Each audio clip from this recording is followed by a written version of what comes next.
नमस्कार. मी विनोद शिंदे. गेल्या 16 वर्षापासून मी यांचं सॉफ्टवेअर वापरतोय, सॉफ्टकॉनचं. त्यांचे चारही अपग्रेडेशन मी यूज केलेले आहेत आणि आता सध्या त्यांचं जे लेटेस्ट ऑनलाईनसाठी आलेलं आहे, जे मी माझ्या शॉपिफायच्या वेबसाईटवरती इंटिग्रेट केलेलं आहे. आता येत्याच थोड्या दिवसांमध्ये ती माझी वेबसाईट पण लॉन्च होणार आहे. आणि आधी मी जेव्हा 2008 मध्ये त्यांचं जे नॉर्मल म्हणजे ऑफलाईन आपण म्हणतो ते सॉफ्टवेअर वापरत होतो. आणि आता जे आहे, आता माझे आता बोरिवलीमध्ये 4 ब्रांच आहे, 5वी आता माझी ओपन होणार आहे. तर पहिलं माझं प्रत्येक ब्रांचमध्ये वेगवेगळे बारकोड काढायचा माणूस, वेगवेगळी एंट्री करायचा. जेव्हा पण मी 2021ला मी यांचं ऑनलाईन क्लाउड बेस्ड सॉफ्टवेअर घेतलं.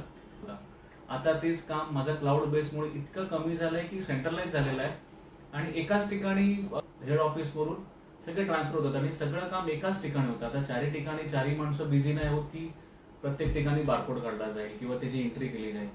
त्याच्याबरोबर मला अजून एक काय बर्डन कमी झालंय होतं की कस्टमर या ब्रांचमधून त्या ब्रांचमध्ये एक्सचेंज होत नव्हतं. आता काय झालं की कस्टमरचा डेटा, रिवॉर्ड पॉइंट्स या सगळ्या गोष्टी एकाच सॉफ्टवेअरमधून रन होतात. त्याच्यामुळे कुठूनही ते येऊ शकतं की कस्टमर माझा कुठलाही कस्टमर कुठल्याही ब्रांचमधून विकत घेतल्यानंतर त्याचे रिवॉर्ड पॉइंट्स म्हणा किंवा कधी त्याने एक्सचेंज करायचं तो कुठल्याही ब्रांचमधून करू शकतो. इतकं इझी झालंय. मला एक सजेशन असेल तर हे लोक त्याच्यावरती काम करून त्याला आपल्याला इझी करून देतात. तुमची काही रिक्वायरमेंट असेल काय असेल तर तुम्ही त्यांना शेअर करू शकता. त्याच्यावर तुम्हाला फीडबॅक मिळतो. ही एक चांगली गोष्ट सॉफ्टकॉनमध्ये आहे. थोडा वेळ लागतो पण ते होऊन जातं. Thank you so much. Valuable time दिया, थैंक यू।